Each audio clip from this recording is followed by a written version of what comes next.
A Russian nuclear power plant goes up in flames, and the Kremlin immediately points the finger at Kyiv. But few realize this is a move Moscow had calculated long in advance, part of a much larger chess game, a flawless campaign designed to bring the world to its knees.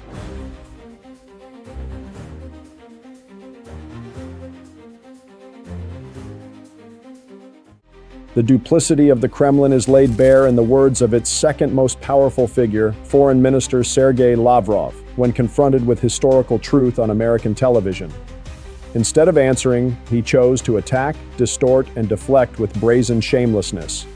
What follows is not just an interview, it is a microcosm of Russia's entire foreign policy strategy: denial, distraction, and the manipulation of reality. Speaking of history, Russia was a part of the 1994 Budapest Memorandum, which guaranteed Ukraine's security, but Russia violated that agreement when it invaded Ukraine in 2014. Why should Russia be trusted with Ukraine's security and a peace agreement? Have you read the Budapest Memorandum? Yes. What does it say? There's a security agreement between a number of countries, including you and Ukraine, not to invade another country, and that's exactly what you did. No, you don't. It seems you did not read it. Ukraine gave up the nuclear weapons, exactly, and then it was the memorandum guaranteed the security of Ukraine as of any other non-nuclear state, and the legal obligations of the nuclear states when they give guarantees to non-nuclear countries is not to attack, to use nuclear weapons against non-nuclear states. We never, ever signed up to providing security to Ukraine.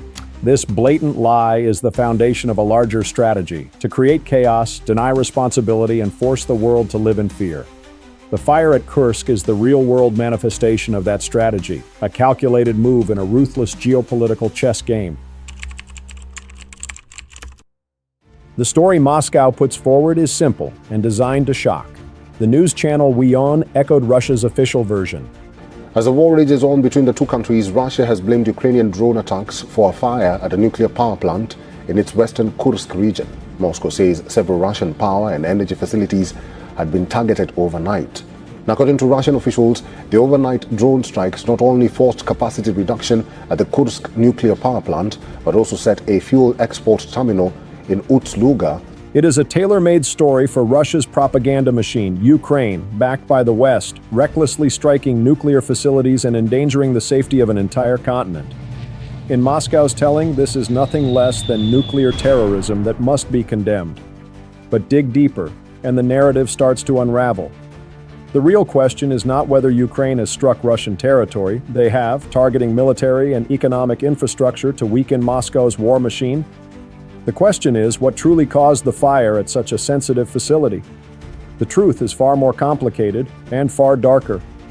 It was the Russian plant itself that inadvertently revealed a critical detail, one that contradicts the Kremlin's official story. The fire was not caused by a direct drone strike on the facility. Instead, it was the result of Russia's own air defense response. Yes, Ukraine has been striking Russia as it has for months. But Kyiv was not aiming at the nuclear plant. Their nightly targets remain Russia's rail depots and, of course, its refineries. On this night, however, Russia chose to shoot down drones directly over a nuclear facility. And here's the key: this isn't Ukraine's claim. The admission comes from the Russian plant itself. The official report noted that an AIR defense system brought down a drone just after midnight, causing an explosion near the facility that damaged an auxiliary transformer and forced a 50% reduction in output at reactor number 3. While the Kremlin blames Ukraine, the plant's own statement makes clear it was debris from the drone Russia shot down that triggered the fire. So who is truly at fault, Ukraine or those who fired on drones directly above a nuclear power station? The answer is obvious. Those who chose to take that reckless shot bear the responsibility for a nuclear plant burning. This is a carefully calculated psychological operation. Why would a nation risk its own nuclear facility? Because the strategic payoff outweighs the controlled danger. By engineering a nuclear incident on its own territory and shifting blame to Ukraine, Russia achieves 3 objectives at once. First, it stokes raw fear in Europe. The ghost of Chernobyl still haunts the continent. The Guardian has underscored the alarming context. This plant uses the very same reactor design. The Kursk nuclear power plant, located just 60 miles, 100 kilometers from the Ukrainian border, contains reactors of the same design as Chernobyl, the site of the world's worst nuclear disaster in 1986. The International Atomic Energy Agency, IAEA, has repeatedly expressed grave concerns about the safety of nuclear facilities in Ukraine since Russia launched its full-scale invasion in February 2022. The Zaporizhzhia nuclear plant in southern Ukraine, Europe's largest, was seized by Russian forces in the opening days of the war, and constant fighting nearby has fueled fears of another nuclear catastrophe. Second, Moscow aims to weaken Western support for Ukraine. By labeling Kyiv as a nuclear terrorist state, the Kremlin hopes to sow hesitation and division within the Western alliance. The objective is to force politicians in Washington and Brussels to face pressure from anxious publics terrified that the war is spiraling out of control. Third, this narrative serves a domestic audience. It reinforces the storyline that Russia is fighting a reckless, dangerous Kyiv regime that will stop at nothing. This deliberate ambiguity has even been noted by international institutions, as reported by India Today in its coverage of the IAEA's statements. So it seems the IAEA, which is the agency that keeps an eye on the atomic energy assets across the world, is saying that there is a possible fire in that area, but they have not confirmed anything in terms of who has attacked that nuclear power plant. IAEA says that it is aware of the media reports that a transformer at the Kursk NPP in the Russian region has caught fire due to military activity. The phrase "due to military activity" is diplomatic language. But in the hands of Russian propagandists, it becomes proof of their narrative. This is hybrid warfare in its purest form, where facts and language are weaponized. Russia's actions today cannot be understood without looking at the long history of Moscow's relationship with Ukraine, a history defined by repression, assimilation, and the erasure of identity. From Catherine the Great's annexation of the Cossack Hetmanate to the EMS UKs of 1876, which banned the publication of books in Ukrainian, Moscow's goal has always been to deny the very existence of a separate Ukrainian nation.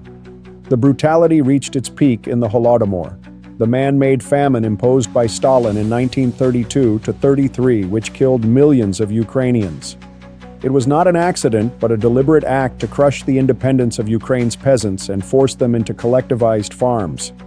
The legacy of the Holodomor etched into Ukraine a deep mistrust and a vigilance toward Moscow that endures to this day. It is within this historical context that the betrayal of the 1994 Budapest Memorandum becomes especially bitter. Ukraine, a nation that had already endured the Chernobyl disaster of 1986, voluntarily gave up the world's third-largest nuclear arsenal in exchange for security assurances from Russia, the United States, and the United Kingdom. To grasp the depth of the deception, one must look at the very text Russia signed. The signatories pledged the following: the Russian Federation, the United Kingdom of Great Britain and Northern Ireland, and the United States of America reaffirm their commitment to Ukraine in accordance with the principles of the CSCE Final Act to respect the independence, sovereignty, and existing borders of Ukraine. The Russian Federation, the United Kingdom of Great Britain and Northern Ireland, and the United States of America reaffirm their obligation to refrain from the threat or use of force against the territorial integrity or political independence of Ukraine, and that none of their weapons will ever be used against Ukraine except in self-defense or otherwise in accordance with the United Nations Charter. Russia's blatant violation of this commitment in 2014, and again with the full-scale invasion of 2022, reveals a consistent pattern of behavior.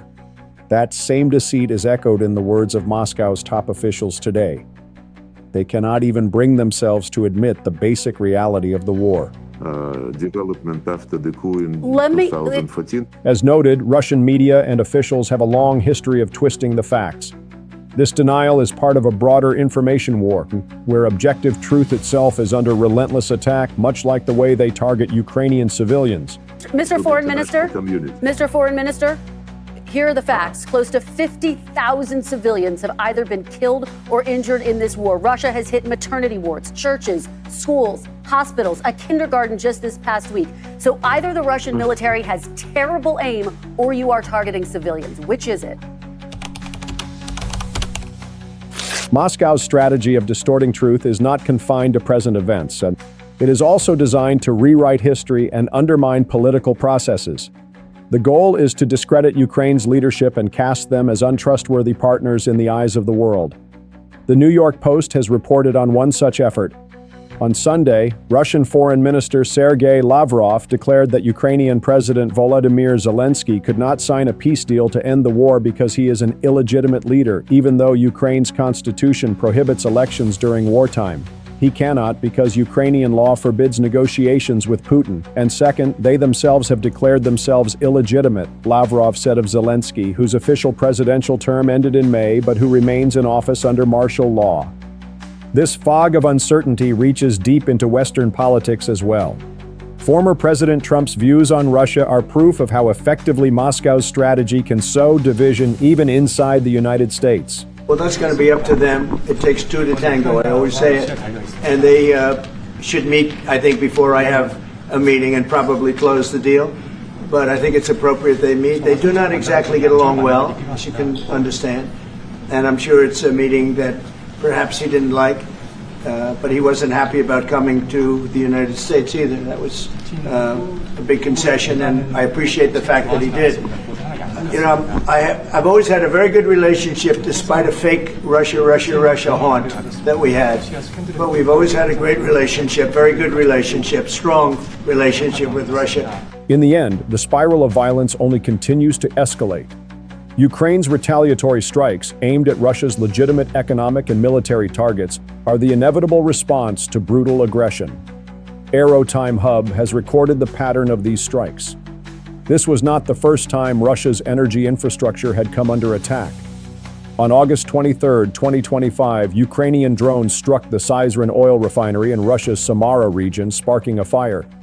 It was the second attack on that refinery in August, the previous one taking place on August 15, 2025. Each of these incidents, whether in Kursk or Syzran, serves as a reminder that the war is ongoing. The Kursk fire was not an accident. It was a deliberate act in a hybrid war where truth is the first casualty and nuclear safety is reduced to just another bargaining chip. It is the latest chapter in Russia's long history of lies and repression against Ukraine, a history the world must understand clearly or risk becoming the next victim of the Kremlin's schemes.